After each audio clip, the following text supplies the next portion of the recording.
Mommy Annex, sa kabila ng mga pagsubok na aking dinaranas dito sa bansang Saudi Arabia, Mommy Annex, mga pagpakumbaba, pag-unawa at pagpasensya sa mga tao na nakapalibot sa akin, lalo na ang matanda na aking inalagaan, Mommy Annex. Buong puso kong pinagsisilbihan ang matanda, subalit hindi talaga ako nakawala sa mga pagsubok, sa mga problema na aking susuungin habang andito ako sa ibang bansa.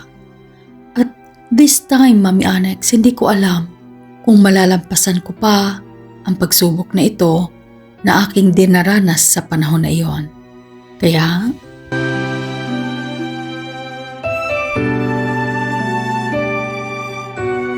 anak, sabihin mo sa akin, ano bang problema? Sabihin mo. Ma, Anak, ano ba? Sabihin mo. si Lola. O bakit? Si Lola, ma. Ano nga nangyari? Sabihin mo. Nasa hospital ngayon. Ano? Nag-aagaw. Diyos ko. Ay, Paano nangyari? ma. Hindi ako agad makauwi, anak. Diyos ko. Diyos ko. Anak, sabihin mo sa akin paano nangyari. At saka pakibilisan mo kasi wala na akong load. Baka magising na rin yung matanda, Diyos ko. Paano nangyari na nasa ospital si Mama? Yung bunso, sino nag-alaga sa inyo ngayon dyan sa bahay? Diyos ko, Panginoon. Ma, ganito kasi yung nangyari, ma. Makinig ho kayo. At sasabihin ko sa iyo, ma.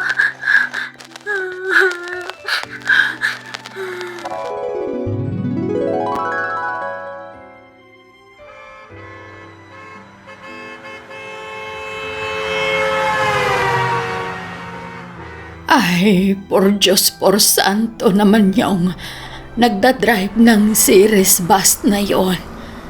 Napakakaskasero naman kung mag-drive. Di tatagal ay madidisgrasya talaga yung bus na yon. Ay nako, hindi na talaga pinag-iingatan ang buhay ng tao ngayon. Ay nako, halika dito, Catherine. Urong ka dito, apo. Para makaupo yung ibang tao at malayo-layo pa yung pupuntahan natin. Ay, akin na yung bunso. Si bunso, akin na. Ako nang magkarga niyan para minus gastos tayo. Minus pamasahe ba? Akin na. Halika dito, bunso. Urong ka pa dito. Catherine. Opo, Lola. Ito na po yung si Bunso. Hawakan niyo po. Ang daming tao, Lola.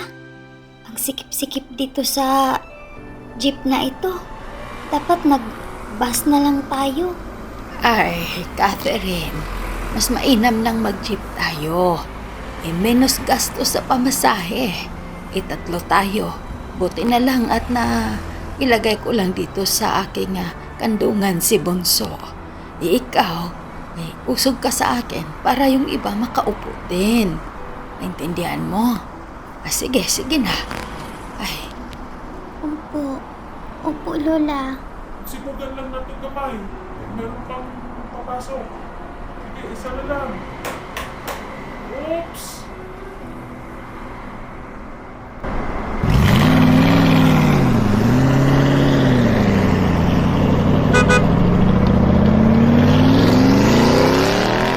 Catherine, ihanda mo na yung sarili mo at bababa na tayo. Yung bag na pinapahawakan ko sa'yo, huwag mong bitawan yan. Nandyan yung gatas ng bunso mo. Mama, dito lang. Baba lang kami. Baba na. Tara na. Dahan-dahan lang. Ay, naku, Diyos ko. Bumibigat na ito si bunso. Go!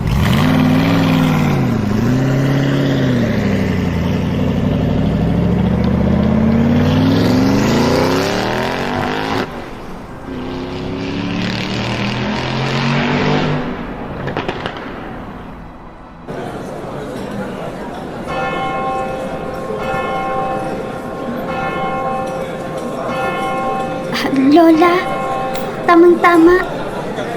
Mag-umpisa na rin si Father magmisa. Timing na timing talaga, Lola.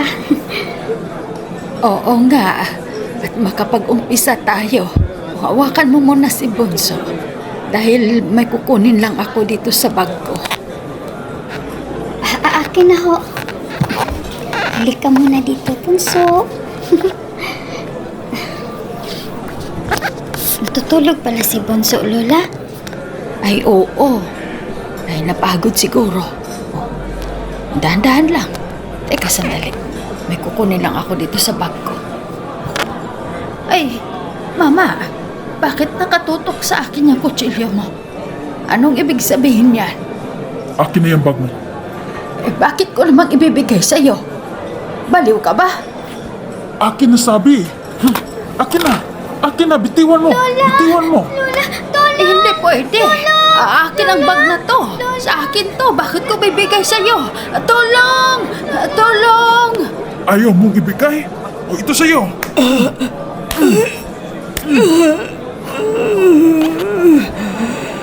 Lola! Lola! Lola! Gumising ka! Lola! Lola! Diyos ko! Iyan pala ang sinapit ni Mama. Iyan pala ang sinapit ninyo. Diyos ko! Ano sabi ng doktor, anak? Ano sabi?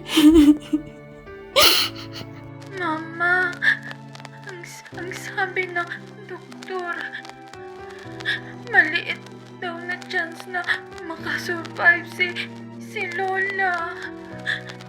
Kasi natamaan daw yung kidney at saka yung liver niya.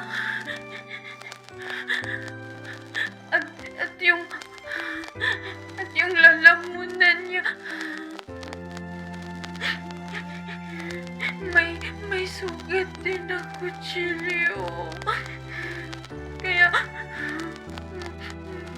baka hindi na daw makasurvive si Lola.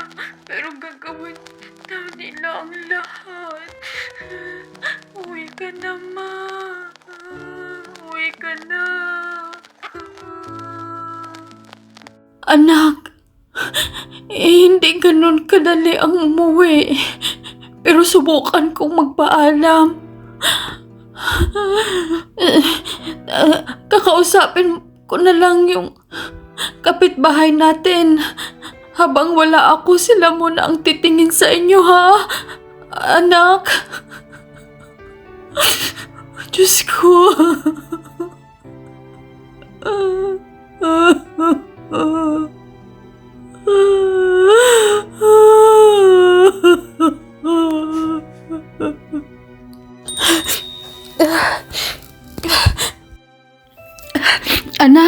Anak, tatawag ako sa iyo ulit mamaya, ha?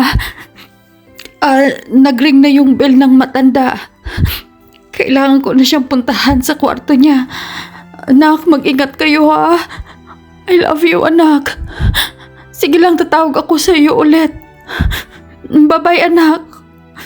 Si Bunso, ha? Anak. Mama, Anak, ingat po kayo. ingat din kayo. Mama, Anak. sana makauwi kayo, Mama. Kami na lang dalawa ni Bunso dito sa bahay. Anak, ngayon kita higit na kailangan, ha? Kailangan ko na maging matatag ka, alang-alang sa bunso mong kapatid. Hayaan mo, subukan kong magpaalam. Magpakatatag ka, anak. Sana maging okay si Mama. Ipag-pray mo si Lola mo, ha? Diyos ko. Sige na, anak. Sige na, anak. Bye-bye na. Bye-bye, tatawag ako ulit.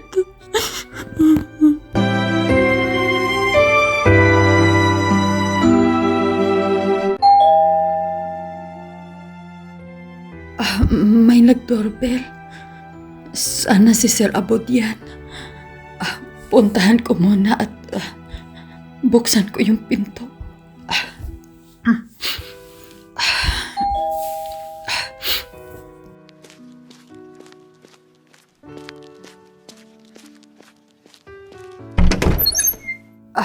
Good morning, Sir Abud.